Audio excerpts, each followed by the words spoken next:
পতাকাই গাইতেছে। পতাকা একটাই, আমাদের সেই পতাকা আমরা অর্জন করেছি, সেই পতাকা পরিবর্তন করার ক্ষমতা কেউ নাই, যেহেতু আমরা স্বাধীন সার্বভৌম দেশের নাগরিক। সুতরাং আমরা এখনো বেঁচে আছি, সুতরাং আপনার কথা বলে আমরা শুনবো না।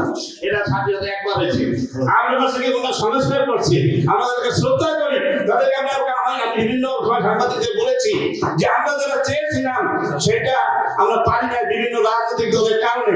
শুধুমাত্র আমাদের রাজনৈতিক দলের ক্ষমতা এসে আমাদের সেই চাহিদা পূরণ করতে দেয় না, তারা নিজেদের দলের স্বার্থ আদায় করছে। আমি প্রশাসনিক কর্মকর্তাকে দোষ দেই না, কারণ রাজনৈতিক দলগুলো ক্ষমতায় আসার পর প্রশাসনিক কর্মকর্তারা হয়ে যায় হাতের পুতুল, তাদেরকে যা বলে তারা শুনতে বাধ্য থাকে, না একটা চাকরি থাকবে না। সুতরাং এগুলো রাজনৈতিক দলেরা তাই, সুতরাং তারা যে মনে করেন যে কথাগুলো বলে, আমরা এই জন্য বলছি যে আমরা যা পারি না, তোমরা যারা 2024 সালে যারা আন্দোলন করেছো, গণ আন্দোলন করে তোমরা যারা করেছো, ওটা আমাদেরই চাহিদা।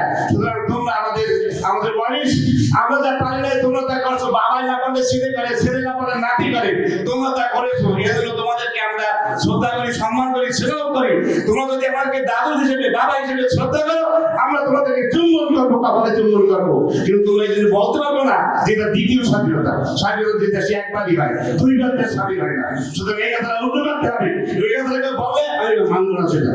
এবং যাই হোক, কথা আমি বাড়াতে চাই না।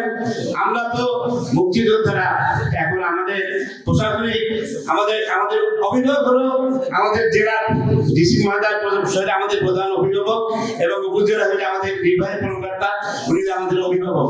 আমরা মুক্তিযোদ্ধার অভিভাবক দুইজন এখানে উপস্থিত আছেন। সুতরাং আমরা অভিভাবকের বাইরে আমরা চলি না, আমরা চাই না। আমাদের অভিভাবক মন্ডলী, জেলা প্রশাসক মহোদয় এবং উপজেলা নির্বাহী কর্মকর্তা মহোদয় আমাদেরকে যেভাবে পরিচালনা করে অবশ্যই হবে। তবে গণভোট আমরা চাই দেশে সুস্থ সুন্দর নির্বাচন হোক। এবং এই প্রসঙ্গে আমি রাজনৈতিক দলের নেতৃত্বকে বলবো যে আপনারাই কিন্তু এজন্য পারেন, মানুষ কিন্তু এখন ভোট দিতে আসে না, আসতে চায় না, ভয় পায়, যেহেতু আপনাদের কারণের জন্য। সুতরাং এটা আপনাদের বেশি করে কাজ করতে হবে, যেহেতু আপনাদের ভুলের জন্যই মানুষ আজকে গণভোট থেকে ভোটার কেন্দ্র থেকে দূরে থাকেছে। সুতরাং এবারে আপনারা কাজ করবেন, আমরা তো আপনাদের সাথে আছি, যেহেতু আমরা চাই দেশের স্বাধীনতা, সার্বভৌমত্ব এবং সুস্থ গণতান্ত্রিক অধিকার দেশের মানুষের থাকুক, এইটা আমরা চাই।